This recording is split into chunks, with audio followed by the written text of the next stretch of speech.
지금부터 약 한 30여 년 전 1986년 1월 28일 우주 셔틀인 챌린저호가 발사된 지 73초 후 갑자기 공중에서 폭발했습니다.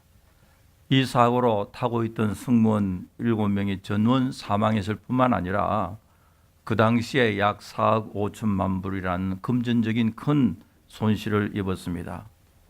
그런데 승무원 가운데 특별히 국민학교 선생님이 함께 탑승하고 있어서 많은 미국의 어린아이들이 TV를 통하여 라이브로 발사 현장을 생생하게 지켜보고 있다가 공중에서 우주선이 폭발하는 그 사건을 목격하고 어린아이들 마음속에 당시에 큰 충격을 주었다고 합니다. 그런데 이 폭발 사고의 원인은 아주 조그만 고무 패킹인 이 동그란 O-ring이라고 하는 부속이 디펙트 됐다 그래요. 그 불량품이었습니다. 이 조그만 문제로 큰 사고가 발생했는데요. 여러분, 모든 사고에는 다 원인이 있잖아요. 우리가 말할 때에 미스터리라 하지만 그러나 몰라서 그렇지 그 사고에는 원인이 있습니다. 오늘 이 본문을 보면은 사실 오늘 이 내용은 27장 전체를 읽어야 하지만은 여러분들 다 아시기 때문에 여러분 시간이 있을 때 한번 살펴보시길 바라고요. 276명이 탄 알렉산드리라는 상당히 큰 상선입니다. 커머셜 쉽이죠. 무역하는 배가 미항이라는 항구를 떠나, 미항이라 하면은 아름다운 항구라고 할 수 있고요. 영어로는 Fair Haven이라고 합니다. 로마를 향하여 가고 있었습니다. 이 알렉산드로 회는 로마 시저 황제에게 재판을 받기 위한 사도 바울과 호송 군인들도 함께 탑승하고 있었습니다. 그 항해 도중에 지중해에서 유라굴로라는 대단히 큰 풍랑을 맞아 죽도록 고생하다가 하나님의 은혜로 겨우 목숨을 건지는 사건, 우리가 잘 알고 있습니다. 그런데 성경은 이 사람들이 풍랑을 만난 이유에 대해서 적고 있습니다. 여러분, 우리의 인생살이 속에서도 여러 종류의 풍랑을 만날 수 있습니다. 경제적으로도, 육신의 건강에서, 가정에서도, 사업의 직장에서도 많은 종류의 풍랑에 직면할 수가 있는데요. 그런데 오늘 이 본문을 통해서 왜 이런 풍랑을 만났는지 그 이유에 대해서 우리 몇 가지 생각했는데, 첫째로 풍랑의 원인은 하나님의 말씀보다도 인간의 경험을 더 신뢰했기 때문입니다. 10절 11절에 보니까 바울이 저희를 권하여 말하되 여러분이여 내가 보니 이번 행선이 하물과 벽뿐만 아니라 우리의 생명에도 타격과 많은 손해가 있으리라 하되 백부장이 선장과 선주의 말을 바울의 말보다 더 믿더라. 우리가 알고 있는 대로 사도 바울은 늘 하나님 뜻에 순종하고 기도하는 가운데서 하나님의 그 일반 은총 속에서 지혜로, 아무래도 지금은 우리로 말하면 허리케인 시즌이니까 이 미항에 쉬었다가 월동하고 난 후에, 겨울을 지나고 난 후에 항해하는 것이 좋겠습니다. 그렇게 이야기했습니다. 그런데 문제는 이 상선 알렉산드로호의 제일 보스라고 할 수가 있는 로마 장교 백부장이 바울의 말보다도 선장과 선주의 말을 더 믿었다. 누구의 말을 더 믿느냐? 이 한순간 결정에 따라서 결과에는 엄청난 결과가 생기는 것을 알 수가 있습니다. 여러분, 우리 인생살이 속에서 인간의 경험이나 인간의 지식이나 인간의 생각을 하나님의 말씀보다 더 신뢰하다 보면은 갑자기 우리 인생 전체가 큰 어려움 속에 빠질 수가 있습니다.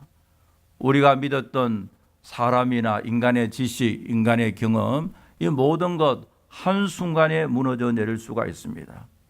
여러분, 요즘 우리가 무슨 성경을 가지고 매일 큐티하고 있습니까? 예레미야죠. 우리 전번 주간에 며칠 전에 예레미야 17장을 통해서 이 말씀을 묵상했습니다. 무릇 사람을 믿으며 육신으로 그의 힘을 삼고 마음이 여호와께서 떠난 그 사람은 저주를 받을 것이라. 그러나 무릇 여호와를 의지하고 여호와를 신뢰하는 사람은 복을 받을 것이니라. 그는 물가에 심어진 나무가 그 뿌리를 강변에 뻗치고 더위가 올지라도 두려워하지 아니하고 그 입이 청청하며 가무는 해에도 걱정이 없고 결실이 그치지 아니함 같다.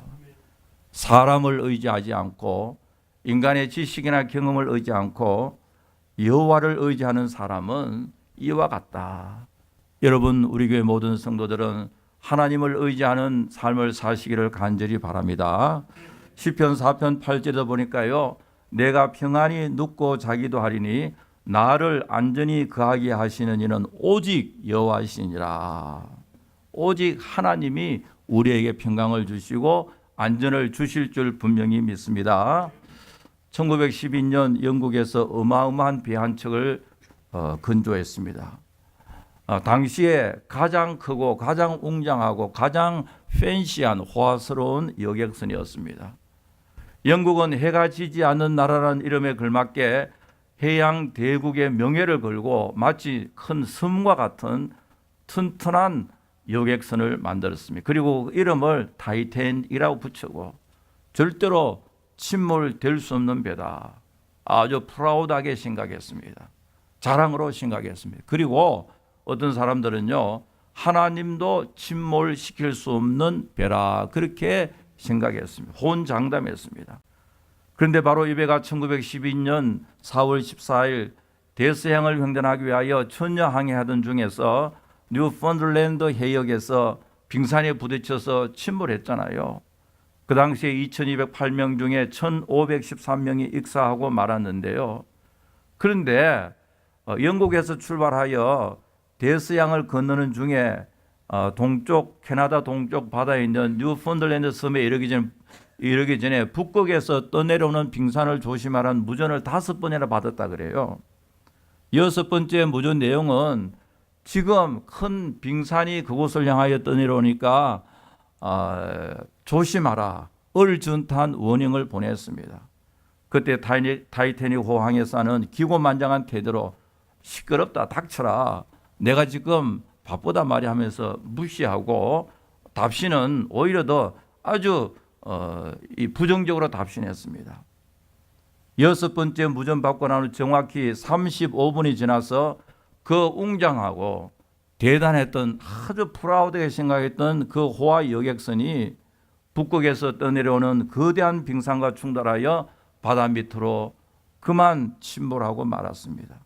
이 사건은 우리가 영화나 아니면 사진을 통해서 너무나도 잘 알고 있습니다. 여러분, 이렇게 대단했던 타이타닉호가 한순간에 침몰한 이 이유가 있습니다. 인간의 교만함과 자만심입니다. 하나님도 침몰할 수 없는 이 배를 우리가 만들었다. 자신만만하게 이야기했지만 그 거대한 여객선은 한순간에 깊은 바다 속으로 침몰하고 말았습니다. 여러분, 우리는 알아야 됩니다. 우리 인간은 하나님의 피조물이고 창조주 하나님에서 교만할 수가 없습니다. 우리는 언제나 우리 자신이에요. 나의 생각도 잘못될 수가 있다. 나의 판단도 오류가 있다. 이 사실을 우리가 어드밋해야 인정하고 언제나 하나님 앞에 겸손하게 살아야만 우리 인생이 복된 삶이 될 줄 분명히 믿습니다. 여러분, 우리의 주위에 있는 많은 사람들 보세요. 그렇게 이민에 와서 성공했던 사람, 한국에도 여러분 아는 사람 그렇게 성공했던 사람이에요. 하루아침에 몰락하는 그 이유가 있습니다. 교만이거든요.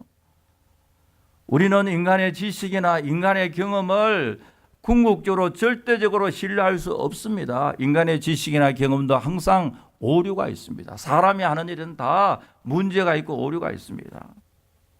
백부장이 선장과 선주의 말을 더 믿더라. 여러분, 참으로 오늘 이 말씀을 통해서 볼 때 왜 성경은 하나님께서 많은 하나님의 말씀이 있는데 그것을 셀렉트하고 셀렉트해서 in written form 기록하여 성경에 백부장의 선장과 선주의 말을 바울보다 더 믿더라, 이 말을 구태여 성경에 문자화시켜서 우리에게 가르치고 있습니까? 여기에 하나님의 지혜와 세상의 지식의 충돌하는 모습을 볼 수가 있습니다. 여러분, 이 세상에 전문가다 할지라도 다 맞는 게 아니잖아요. 전문가가 있는 그 사실을 믿었기 때문에 더 큰 어려움을 당할 경우가 많이 있습니다. 아무리 위대한 지도자 할지라도 그 말이 다 맞는 것도 아니잖아요. 제가 며칠 전에 어느 글을 보니까요, 이런 이야기가 있습니다. 중국의 모태동 마오쩌둥이 1958년 수촨성 농촌을 시찰하다가 참새를 쳐다보면서 저 참새가 우리에게 많은 해를 끼친다, 이 한마디를 했습니다. 이것은 굶주린 인민들이 먹어야 할 곡식을 참새가 빼앗아 먹자 모태동이 화가 나서 그저 한마디 던졌습니다. 마오쩌둥이 한마디에 중국에서는 참새 박멸 총본부가 만들어졌습니다. 국가적으로 참새 선멸 운동이 벌어졌습니다. 그러자 동시에 아부하던 학자들이 참새가 사라지면은 60만 명의 인민들이 더 많은 곡식을 얻을 수 있다라고 통계를 제시했습니다. 여러분, 사람은요, 통계를, 숫자를 제시하면 거기에 대해서는 할 말을 잃습니다. 오늘도 마찬가지잖아요. 통계가 제시되면요, 거기에 대해서 아무도 이야기를 못합니다. 70만 명이 더 먹을 수 있다. 그래서 국가에서는요, 대대적으로 참새 소탕 작전이 벌어졌습니다. 그런데요, 이상하게도 참새를 박멸하게 되면은 이론적으로 보면은 곡식 수확량이 훨씬 더 많아야 되잖아요. 70만 명이 더 먹을 수 있어야 되잖아요. 그러나 결과는 정반대였어요. 오히려 곡식 수확량이 많이 줄어들고 말았습니다. 왜 그렇습니까? 중국 농촌은요, 참새가 사라지자 메뚜기를 비롯한 해충이 창궐했고 농작물은 초토화되었습니다. 그래서 1958년부터 3년 동안 중국 사람 3천만 명이 굶어 죽었다는데요. 많은 사람들이 왜 그래 됐느냐? 마오쩌둥 위대한 지도자, 위대한 주석 이 한마디가 불러한 참새 소탕 작전의 참사였다고 합니다. 여러분, 하나님께서 만드신 창조의 원리 앞에서 인간의 얄팍한 생각, 그것을 앞세운 결과, 인간의 얄팍한 지식을 내세운 결과요, 엄청난 재난이 발생했습니다. 얼마나 황당한 일인가요? 참새를 둘러싼 하나님께서 만드신 생태계의 원리를 이해하지 못한 채 지도자 한 사람의 말을 절대적 가치 기준으로 생각한 행동의 결과입니다. 여러분, 공중에 날아가는 참새도요, 하나님의 뜻이 있음을 믿으시기 바랍니다. 인간의 지식을, 인간의 논리를 하나님께서 만드신 창조의 원리보다 앞세우면은 불행해질 수밖에 없습니다. 그래서 해충의 공격을 받아 농작물이 쑥대밭이 되자 다급해진 마오쩌둥은요, 소련의 도움을 요청해서 시베리아 벌판에서요, 참새 20만 마리를 잡아다가 중국 각지에 풀어놓았다 합니다. 여러분, 우리가 하나님 앞에 우리 인간의 지식을 자랑하고 인간의 능력을 내세우는 것이 아니라 하나님 앞에 겸손하게 살아야 됩니다.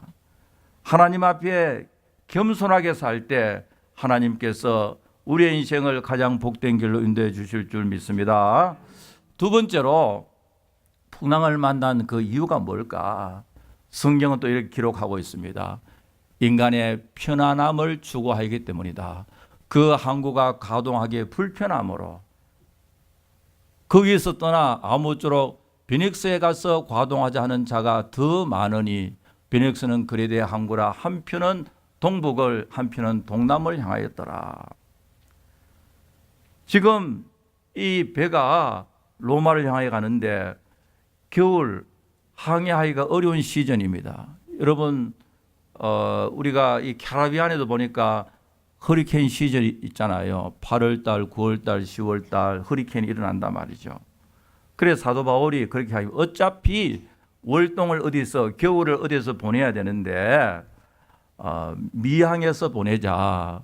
피닉스로 가지 말고 미항에서 보내자 했는데, 그러나 이 배가요, 미항에서 출발해서 피닉스에서 월동하기 위해서 가다가 도중에 이 사고가 났거든요. 왜냐하니까 미항이라는 항구는 별로 숙박, 유락, 엔터테인 하는 그런 시설이 별로 없었습니다. 놀 수 있는 장소 별로 시설이기 때문에 소위 말해서 보링하단 말이죠. 그러나 피닉스에 가면은 항구가 크기 때문에 유흥가도 많고 술집도 많고 오락시설이 많고 여러 가지 엔터테이닝 할 수 있는 퍼실리티가 많기 때문에 거기에 겨울을 지나면은 아주 재미있게 잘 지낼 수 있다고 그렇게 생각했습니다. 오늘날 말하면은 피닉스에 가면 카지노도 있고 즐길 만한 시설이 많이 있단 말이죠. 그래서 사람들이 미항보다는 피닉스로 가서 거기서 월동을 하자. 왜냐하면 12절에 보니까 그 항구가 과동하기에 뭐라 했습니까? 불편함으로 inconvenient 하단 말이죠. 여기에 성경은 우리에게 말하고 있습니다. 불편과 편리함, 불편과 편리함 이 사이 우리는 조심해야 됩니다. 여러분, 인간이 편리함을 추구하면요, 편리함을 추구하면은 저절로 마지막에는 하나님을 멀리하고 인간이 즐기려고 하는 그 죄악에 대한 욕구에 빠질 가능성이 많습니다. 여러분, 신앙생활도 너무 편하게 하려다 보면 나중에는 우리의 믿음이 다 사라지고 없을 가능성이 많습니다. 마귀는 언제나 우리로 하여금 편안함을 추구하려고 합니다. 성령은 언제나 우리에게 하나님의 진리애로 향하게 하지만은 사탄은 언제나 우리로 하여금 좀 편안하게 해라, 편안하게 살아라, 신앙생활도 좀 편안하게 하라. 1년 내내 교회 가는데 오늘같이 날씨 좋은 날씨에 여러분 오늘 아침에 교회 오니까 너무나도 멋있죠, 그죠? 여러분 안 멋있어요? 이 typical autumn leaves, 이 가을 단풍도 구경하고 베어 마운틴에 가려고 하다가 305 노드물라도 오는 거 이거 다 하나님 은혜죠. 이렇게 좋은 날 그 뭐 교회 가봐야 그 좁은 데 가서 그렇게 생각할 수가 있거든요. 여러분, 우리 신앙생활이요, 편리함을 추구하면 인간의 성량, 우리 인간의 그 inclination, 성량이 언제나 편리함 하다 보면요, 죄 속에 빠질 수가 없어요. 왜냐하면 인간이 부패하고 타락했기 때문이에요. 구약의 롯의 삶을 보세요. 처음에는 요단 동편에 살다가 그레주얼리 점점 옮겨서 나중에 어디 안에 살았습니까? 소돔성 안에 살았습니다. 우리가 편리함을 추구하다 보면요, 우리 인간의 그 타락성이 우리를 하여금 하나님으로부터 멀어지게 하게 합니다. 그래서 이 교회 역사를 보면요, 퓨리탄들은요, 편리함과 불편함 사이에서 오히려 불편을 통했습니다. 그리고 교회 건물을 지을 때도 로마 캐톨릭이나 철치 오브 잉글랜드는 굉장히 화려하게 짓고, 그러나 교회 건물을 지을 때도 아주 단순하게 했습니다. 왜냐니까 우리 인간의 타락성을 이렇게 절제할 수 있는 도구로 우리가 불편함을 통해서도 하나님께 나아가고, 교회 건물 예배당을 지을 때도 화려하게 하면은 하나님의 능력을 사모하기보다도 외적 건물의 아름다움을 보고 감탄하기 때문에 그렇습니다. 뭐 그렇다고 해서 일부러 어글리하게 할 필요는 없지만은요. 여러분, 인간의 타락상은요, 하나님의 진리보다도 인간의 편리함을 프리퍼한다, 더 좋아한단 말이죠. 결국 점진적으로 편리함으로 나가다 보면 나중에는 우리를 하여금 타락시키고 말입니다. 그런데 예수님께서는요, 우리에게 이런 말씀합니다. 좁은 문으로 들어가라. 멸망으로 인도하는 문은 크고 그 길이 넓어 그리로 들어가는 자가 많고 생명으로 인도하는 문은 좁고 길이 협착하여 찾는 이가 적다. Enter through the narrow gate. 여러분, 넓은 길로 가면 편안하잖아요. 요즘 보면은 뭐 얼마나 문 밀 필요 없고요, 오토매틱하게 딱 쓰면 쫙쫙 열리고요. 야, 얼마나 편합니까? 그래 주님께서는요, 좁은 문으로 들어가라. 주님이 우리를 고생시키기 위해서 그런 게 아니잖아요. 우리 인간 속에는 언제나 타락성이, 인간의 부패성이 작동하기 때문에 하나님의 뜻을 따라야 한다는 것을 말하고 있습니다. 예수님께서 누구든지 나를 따라오려거든 자기를 부인하고 자기 십자가를 지고 나를 따를 것이다. 여러분, 우리 자신을 deny yourself, 우리 자신을 부인하고 우리 주님의 나에게 주신 십자가를 지고 주님을 따르는 길이 편한 길입니까? 불편한 길입니까? 편하다고 하는 사람은 신학이 대단합니다. 불편하죠. 그렇다고 해서 이 다음 주에 교회 올 때 십자가 지고 오지 말고요. 왜 우리 주님이 왜 우리를 고생시키기 위해 일부러 그래? 그게 아니거든요. 우리가 편안함을 추구하다 보면 언제나 그 속에는요, 우리의 죄악과 이렇게 매치가 되어버리면요, 나중에 교회도 안 나옵니다. 여러분, 1960년대 미국 교회가 아주 선풍적인 인기가 있는 뭐냐니까 드라이브-인 처치입니다. 드라이브 갔다가 저녁에 파킹하셔서 저녁에요, 낮에는 놀다 저녁에 가서 큰 화면에 목사님 설교 듣고 끝, 집에 가고요. 그게 지금 다 없었잖아요. 없어진 게 너무나도 잘 됐잖아요. 오늘날 보면은 한국에 특별히 웰빙이라는 웰빙, 음식도 웰빙, 전자제품도 웰빙, 주택을 집을 지을 때 웰빙, 문화도 웰빙, 웰빙에 올인하고 있습니다. 여러분, 웰빙을 추구하는 문화 속에 다 좋은데 딱 하나 빠져 있어. 뭐냐니까 영적인 면입니다. 하나님 관계가 없어요. 내가 즐기고 내가 만족하고 내가 기분이 좋고 그것이 행복, 천만의 말이지. 그렇지 않습니다. 인간이 그렇게 단순하지 않습니다.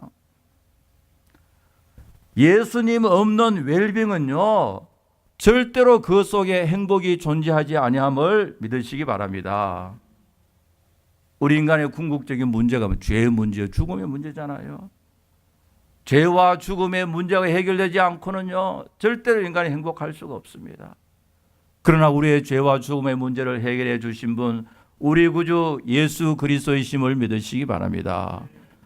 그래서 하나님께 주시는 평화는요, 평화, 하나님 위에 from above, 위에서 내려오는 평화, 예수 십자가에 관계되는 평화, 복음과 관계되는 평화, 하나님께서 주시는 평안이 진정한 평안임을 믿으시기 바랍니다. 하나님 없는 웰빙, 하나님 없는 평안함, 나중에는 우리로 하여금요, 인생을 불행하게 만들 수밖에 없습니다. 오래전 영국 사람으로서 아프리카를 개척한 두 명의 유명한 탐험가가 있었는데요. 한 사람은 세실 로더라는 사람이었고, 그 다음에는 데이빗 리빙스톤이라는 사람이었습니다. 세실 로드는 지금으로 말하면 사우스 아프리카 그 지역에서 많은 다이아몬드와 황금과 노예를 가지고 영국으로 가져왔습니다. 그래서 영국 사람 좋아하기 시작했어요. 가만히 있어도 황금을 가져오고 다이아몬드를 가져오고 또 노예들을 싣고 오니까요. 영국이 낳은 위대한 영국이고 애국자로서 로드는 칭찬을 들었습니다.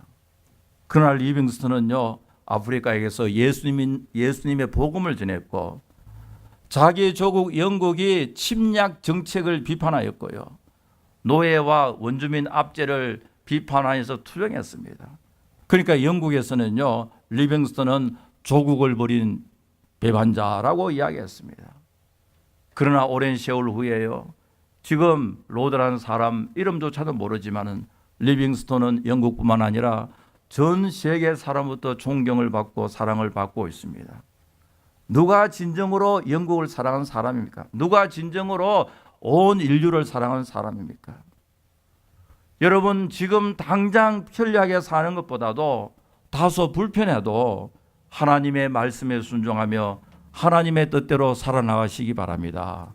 지금 당장 불편해도요, 지금 당장 내 마음대로 되지 않는다 하더라도 그것이 하나님의 뜻이고 하나님의 진리고 하나님의 말씀이라면은 그 속에, 그 불편함 속에 하나님 주시는 말할 수 없는 신비한 축복과 은혜가 있음을 믿으시기 바랍니다. 그리고 세 번째로 풍랑의 원인이 무엇일까? 인간의 다수 의견만 따르기 때문이다.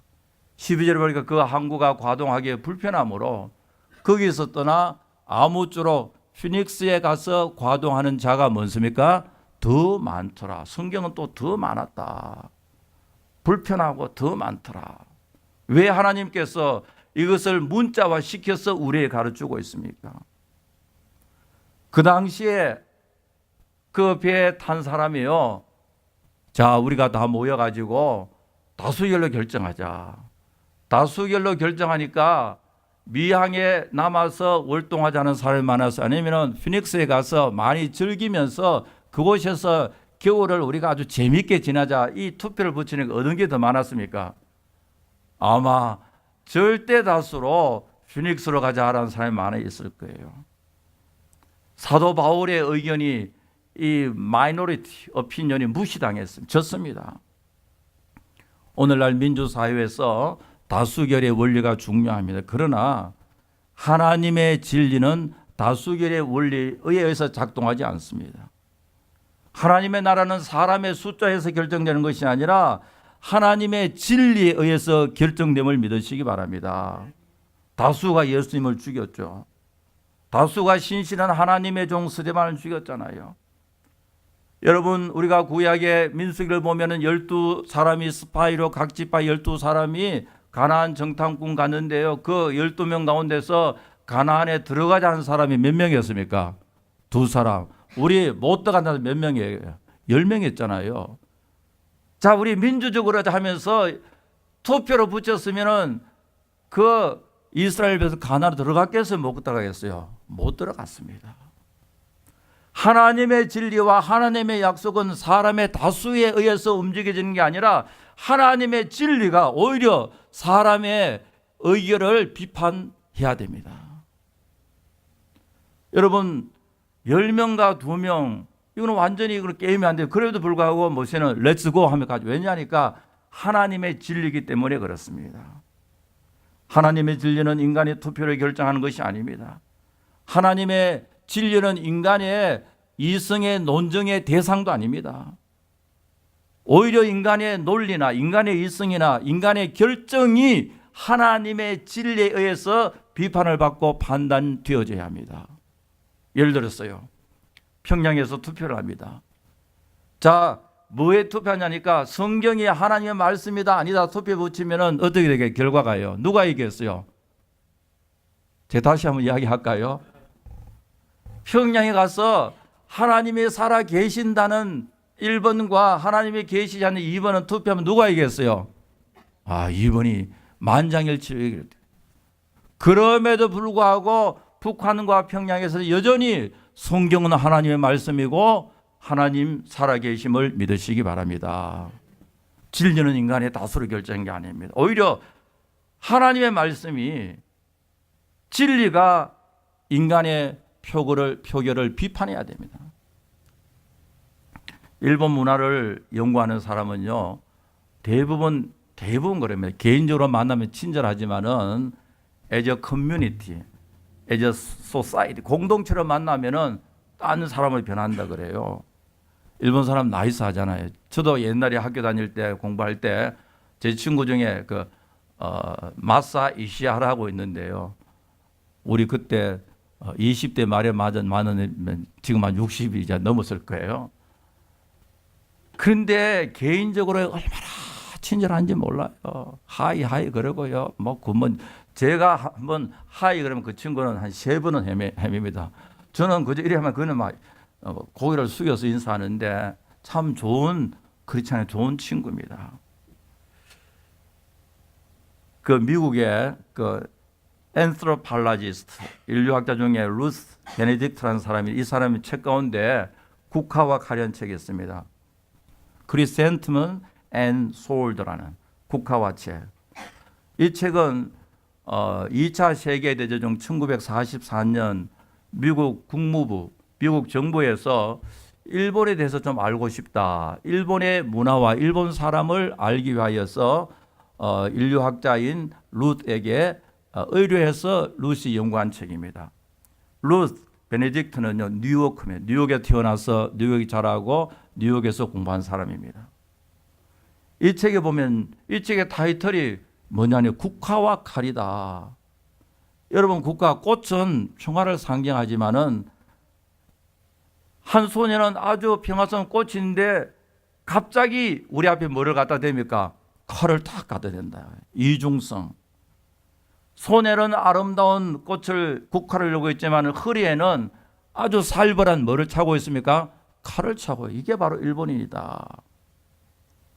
여러분, 이러한 것은 일본 사람뿐만 아니라 유대인도 마찬가지였습니다. 유대인들 예수님 기적과 이적을 행할 때 많은 사람들이 몰려들었습니다. 하나님의 진리를 말할 때 다 가버리고 말았습니다. 예수님께서 종려주일 때 예루살렘 입성할 때 호산나 찬송하리다 주의 이름으로 오시니 하면서 찬송하던 그 사람들이 며칠 지나서 예수를 십자가에 못 박아 죽이라고 외친 사람들입니다.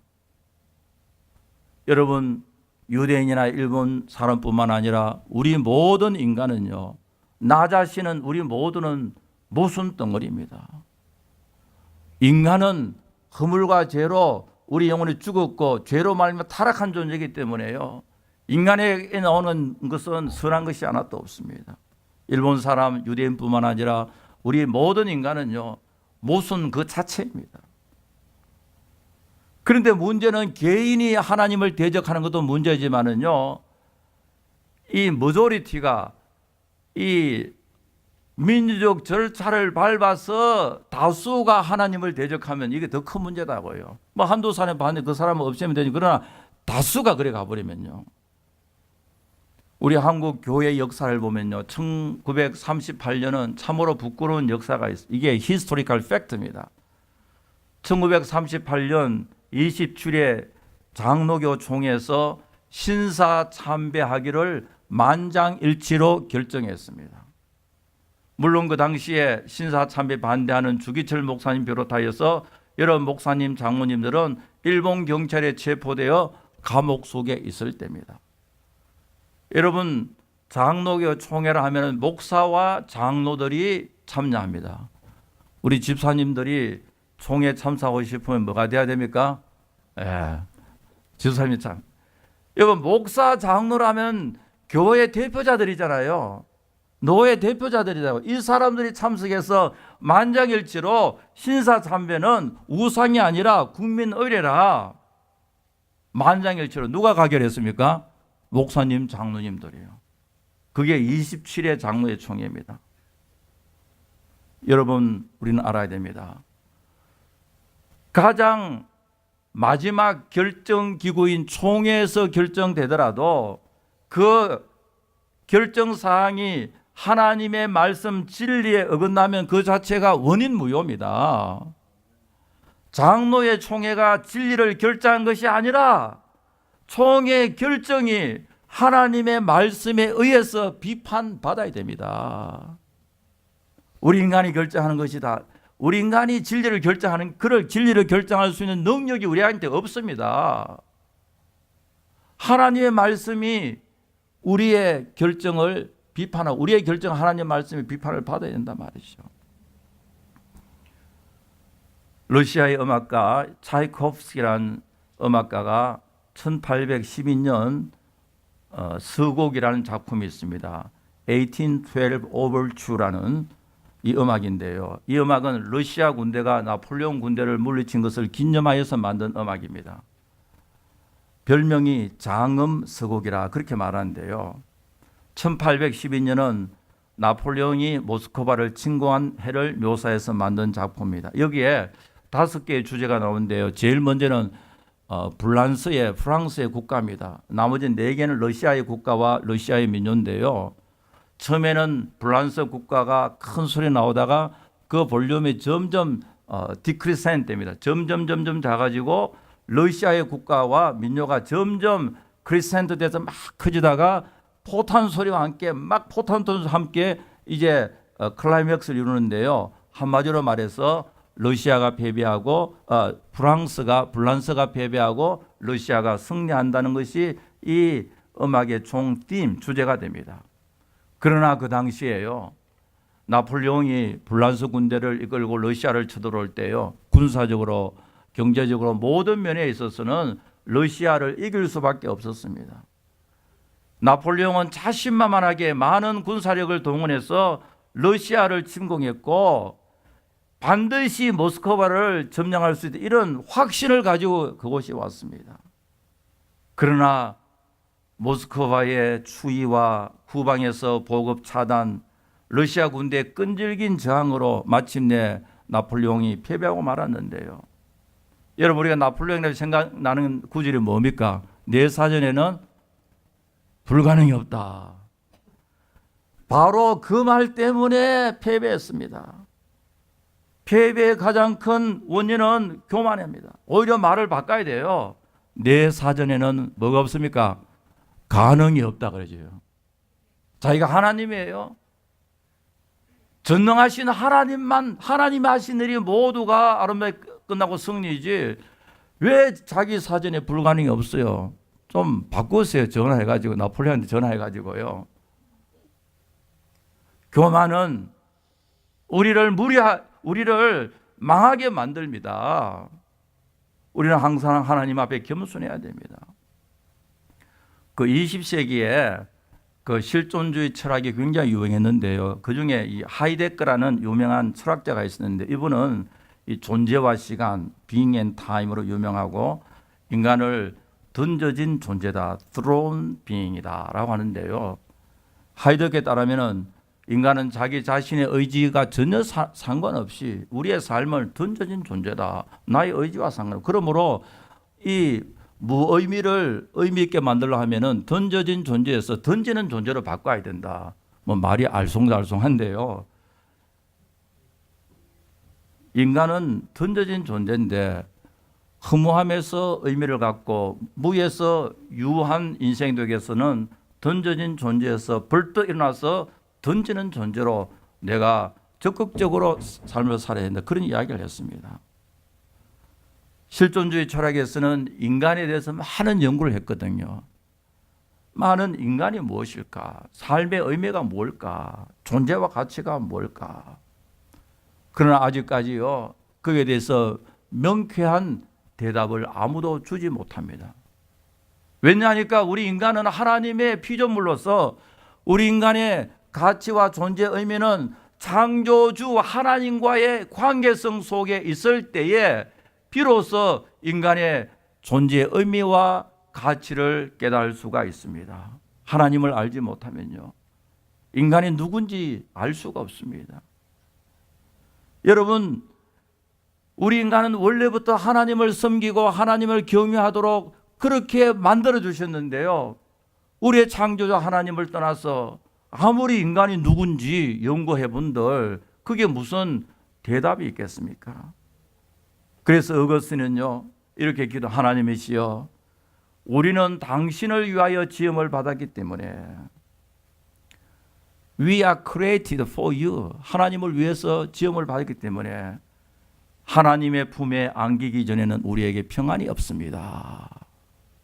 하나님 품에, 예수 그리스도 안에서, 주 안에서 하나님 섬기며 살기 전에는 나에게 진정한 평안이 없습니다. 얼마나 정확한 고백입니까? 인간이 하나님과의 올바른 관계, 그리스도 안에서 하나님 섬기며 살기 전에는 나에게 평안이 없었다.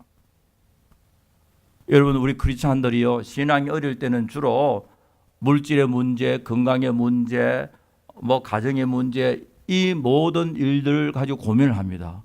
예수 믿고 축복받아야지, 예수 믿고 건강해야지. 그게 이제 베이비 크리스찬 시절이죠. 그 다음에 조금 신앙이 성숙하면은 인간에 대해서 고민을 합니다. 하나님, 내가 저 사람하고 좋은 관계, 레컨사일하고 좀 이렇게 화목하게 살아야 되는데요, 이제는 어떻게 해서라도 교회 생활도 좀 평안을 이루어야지, 그렇게 생각합니다. 그러나 신앙이 성숙하면 성숙할수록요, 하나님 앞에서 나의 모습은 어떤지, 하나님 앞에서 나의 삶의 좌표가 어떤지, 그것을 가지고 고민하기 시작합니다. 나아가서 하나님 앞에서 자신의 믿음 연약함을 고백합니다. 자신의 무능함, unable to do, 나는 하나님 앞에 할 수 있는 일이 아무것도 없습니다. 그것을 고민하고 자신의 연약함을 고백합니다. 하나님 앞에서 내 자신이 똑똑한 줄 아는데 참으로 어리석이 짝이 없는 것이 내 자신의 모습입니다. 자신의 죄성을 가지고 하나님 앞에서 고민하기 시작합니다. 여러분, 참으로 우리는 인간의 머조리티 다수의 의견이 아니라 하나님이 원하시는 것이 뭔가, 하나님의 진리를 가지고 스트럭을 하고요, 하나님의 뜻을 가지고 괴로워하고 고민하는 그 속에서 성령의 놀라운 역사와 지혜가 있을 줄 분명히 믿습니다. 여러분, 우리가 이 땅에 살면서요, 물질적으로, 건강에서, 가정적으로 여러 면에서 유라굴라 같은 많은 풍랑을 만날 수가 있습니다. 이 풍랑을 반드시 극복해야 돼. 어떻게 극복할 수가 있습니까? 인간의 경험이 아니라 하나님의 능력으로 극복할 수가 있습니다. 편리함을 추구하는 것이 아니라, 순간적으로 모면하는 것이 아니라 하나님의 뜻대로 살아야 우리는 이 광풍을 이길 수가 있습니다. 많은 사람의 의견을 따르는 것이 아니라 하나님의 절대적 진리가 무엇인지 그것을 붙잡고 살 때 나중에는 후회하지 않고 하나님께서 모든 것을 협력하여 선을 이루어 주실 줄 분명히 믿습니다. 아버지 하나님, 감사합니다. 오늘 사도행전 27장을 통하여 유라굴라라는 큰 광풍 속에서 참 그 이유가 무엇인지를 저희 생각했습니다. 저희들 인생 속에 가장 중심에 하나님이 계시게 해주시고 하나님의 말씀이 있게 해주심으로 인생의 모든 풍랑을 이기고 승리하며 감사 찬송하며 하나님께 영광 돌릴 수 있는 저들 삼아 주시옵소서. 예수님의 이름으로 기도하옵나이다. 아멘.